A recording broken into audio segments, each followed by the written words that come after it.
moment of inertia of ring about axis passing through the center and perpendicular to its plane. तो इस पे plane पे perpendicular भी है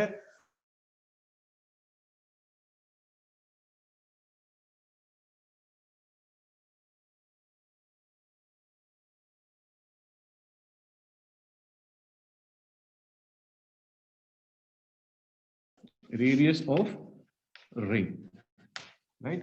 तो फॉर माय कन्वीनियंस हम क्या करते हैं कि जो लेंथ होती है उसकी सर्कल की वो होती है 2 पाई आर, राइट।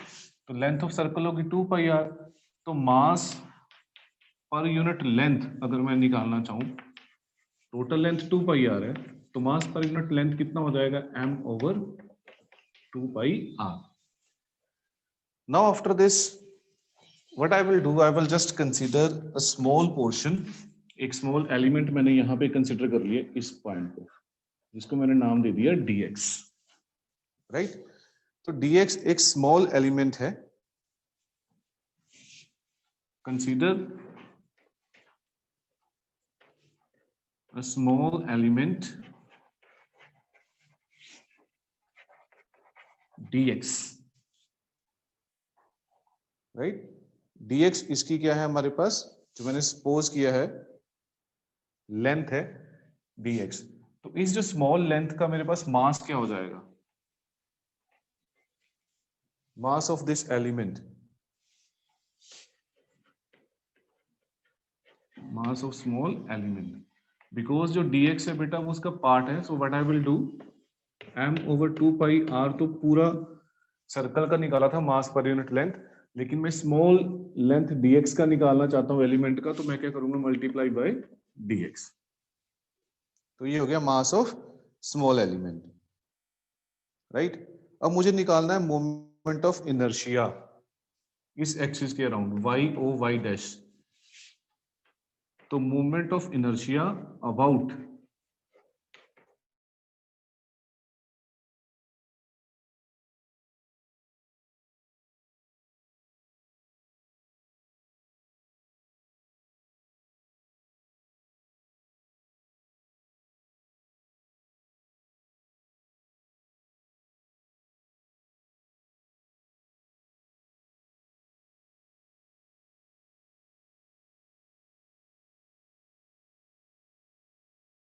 dx,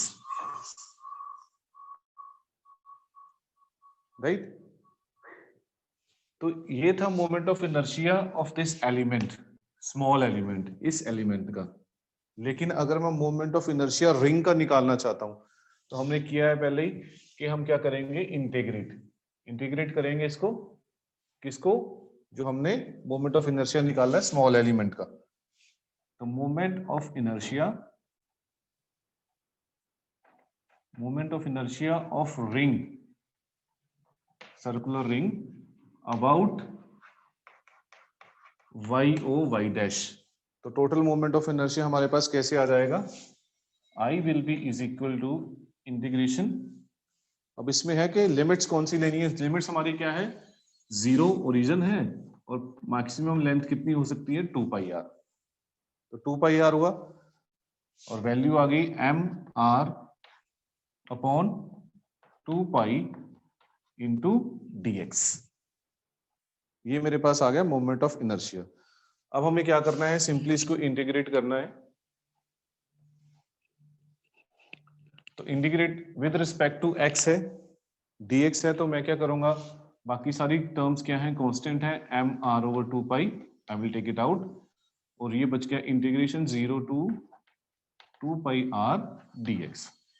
अब हमें पता है कि dx मतलब इसका इंटीग्रेट क्या बन जाएगा, M R upon 2 pi into x, 0 to 2 pi R, right?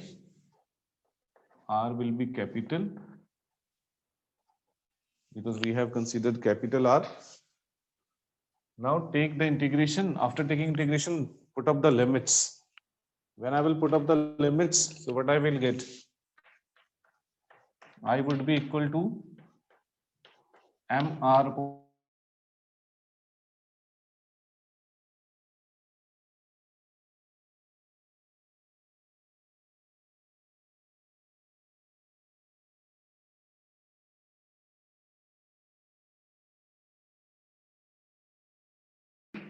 तो हमें पता है कि तीनों क्या होते हैं, एक दूसरे के परपेंडिकुलर होते हैं, एक्स वाई जेड। तो अगर मुझे moment of inertia about I Z निकालना है तो क्या बनेगा मेरे पास, according to theorem of parallel perpendicular axis, according to, यहां पे हम डायरेक्ट रिजल्ट यूज कर सकते हैं, थ्योरम ऑफ परपेंडिकुलर एक्सिस,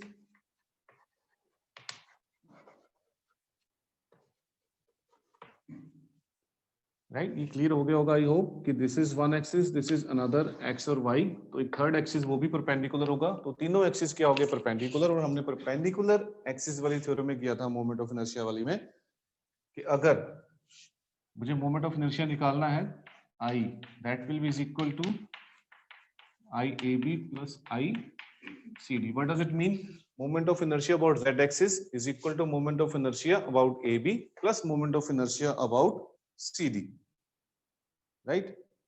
अब जो ID मैं सपोज कर रहा हूं कि अगर ID is moment of inertia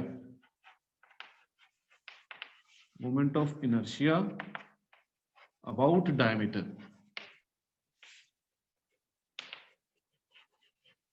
तो मेरे पास क्या बनेगा, moment of inertia is equal to I D plus I D. So what it will become, I will be is equal to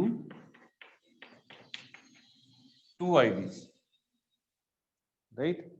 अब जो मेरे पास, अगर मैं डायमीटर की बात करूं,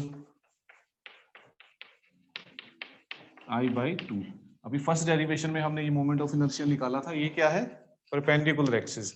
उस प्लेन पे जो परपेंडिकुलर एक्सिस है पासिंग थ्रू द सेंटर, तो मोमेंट ऑफ इनर्शिया हमने पीछे निकाला था, दैट इज mr²। तो डायमीटर पे क्या हो गया, ये mr²/2, that is half, right. Okay, so this is the second part. Now the third one, moment of inertia। अब हम निकालेंगे अगर कोई एक्सिस पैरेलल है और टेंजेंट वी कैन से, ये मेरी सर्कुलर रिंग है, ये इसके दो डायमीटर्स हैं। अब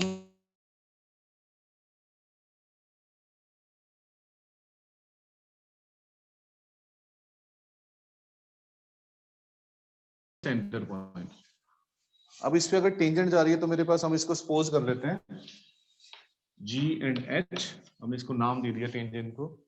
उसी तरीके से कहता, अगर टेंजेंट के बारे में अगर फाइंड आउट करेंगे तो हमें ये दिखाई दे रहा है बहुत अच्छे से कि ये वाली जो एक्सिस है ये किस में से पास आउट हो रही है, सेंटर में से, right.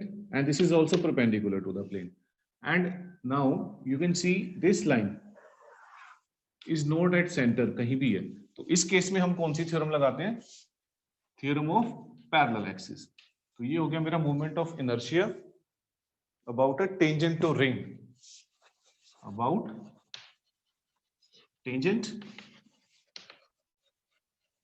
to ring and parallel to diameter, and parallel to diameter, right। अब इस केस में मेरे पास क्या बन जाएगा, हमने किया था तो IGH, अगर हम थ्योरम ऑफ पैरेलल एक्सिस याद करें तो थ्योरम ऑफ पैरेलल एक्सिस क्या कहती थी, मोमेंट ऑफ इनर्शिया, अगर कोई भी एक्सिस है जो सेंटर से नहीं पास आउट हो रहा तो उसके बाद मोमेंट ऑफ इनर्शिया किसके इक्वल होगा, that will be is equal to the moment of inertia of a axis passing through the centre plus product of mass and square of the perpendicular distance between the axis. अगर मैं इन दोनों के बीच में, ये distance हमारे पास r था, ये भी r है, ये भी r है, ये भी r है, तो IGH will be is equal to moment of inertia about AB plus mr²। तो moment of inertia, this is a diameter, तो हमने पीछे देखा था, that is ID plus mr²। अब ID moment of inertia about diameter हमने पिछली derivation में निकाला था, that is mr²/2 plus mr²। तो ये मेरे पास क्या बन जाएगा, I GH, that is moment of inertia about a tangent to the ring, that will be is equal to 3/2 mr square. Very simple, right? अब ये हमने ली थी पैरेलल टू द डायमीटर. अब एक और केस जो लास्ट है इसका, अगर मैं पैरेलल हटा के, होगी मेरी टेंजेंट ही, लेकिन मैं टेंजेंट यहाँ पे perpendicular to the plane consider कर रहा हूं यहाँ, राइट? तो ये मेरे पास बन गया नया, हमें इनकी जरूरत नहीं है. तो क्यों? क्योंकि ये पैरेलल एक्सिस सिंपली बन जाएगा. ये हो गया डायमीटर, ये हो गया सेंटर पॉइंट O, ये हमने मान लिया XY, ये हो गया PQ, कुछ भी मान सकते हैं हम, ये रेडियस R है. तो ये होगी हमारी डायग्राम. तो moment of inertia about tangent to the ring तो रहेगी, because tangent to the ring तो है ही वो, बट ये क्या है? Parallel to the axis ring, parallel, क्योंकि अब ये एक्सिस है तो ये टेंजेंट जो उसके पैरेलल है, parallel to the axis passing through centre. अब वो जो है सेंटर में से होके पास हो रही है, centre of the ring and perpendicular to its plane, और परपेंडिकुलर भी है. तो ये हम कैलकुलेट करेंगे अब, राइट? ओके. तो सिमिलरली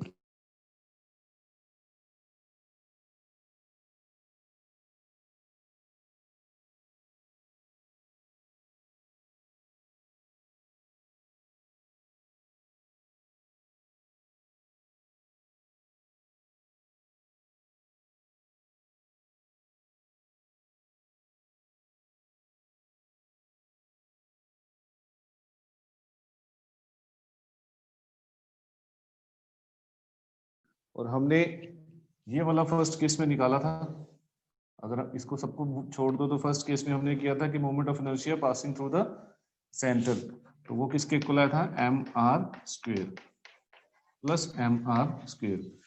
तो हमारे पास बन गया IPQ is equal to 2mr², right? तो हमने 3 रिजल्ट्स बनाए हैं आज, 4 रिजल्ट्स बनाए हैं. Let us repeat. फर्स्ट हमने बनाया था जब moment of inertia passing through the centre, वो जो हमारा मोमेंट ऑफ इनर्शिया आया था वो आया था I is equal to mr². Second case में हमने लिया था moment of inertia about diameter, तो डायमीटर में हमने निकाला था ID is equal to mr²/2. और थर्ड हमने किया था moment of inertia about a tangent and parallel to the diameter, तो उसमें हमारे पास बना था I is equal to 3/2 mr². और फोर्थ केस हमने लिया है tangent parallel to the axis passing through the centre, then I is equal to हमारा बना है 2mr². So this is about moment of inertia of circular ring, right? So we have discussed 4 cases. By using theorem of parallel axis and perpendicular axis, you can easily find out the moment of inertia of thin circular ring. Thank you very much.